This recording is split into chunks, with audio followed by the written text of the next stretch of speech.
in our hand here.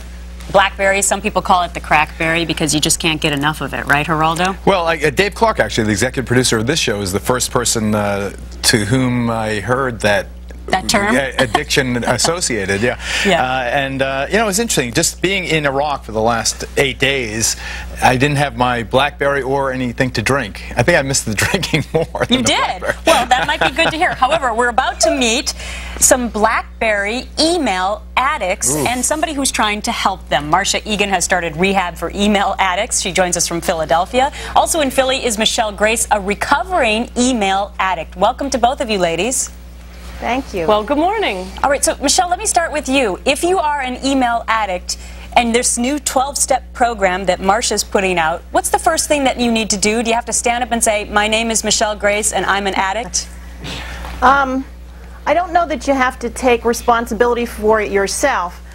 You need to be aware that society dictates a lot of what happens to you. Meaning? Really? You get a lot of emails from a lot of different areas, and it's just the way technology is right now. But why answer them all? And why answer them all instantaneously? Well, because it's what society expects of us.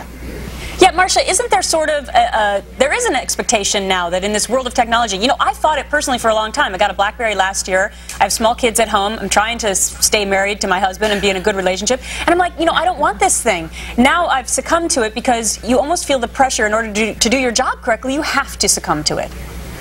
Well, that's exactly right. What's happening is we're getting so much email, and it's not going to go away.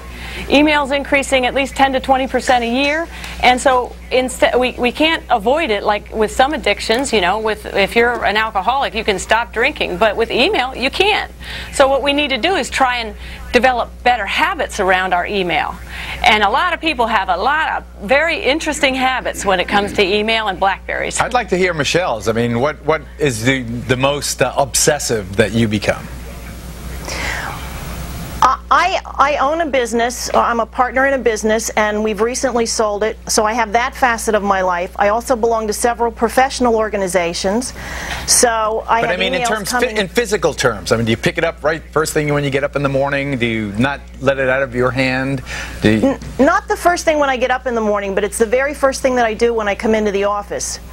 I have to check emails from several different email addresses.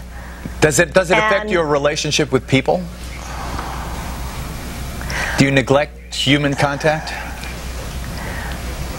If I think it's more expeditious to use email, yes, because sometimes when you get into voicemail, you have problems. All right, well, Marcia Egan, Michelle Grace, interesting topic.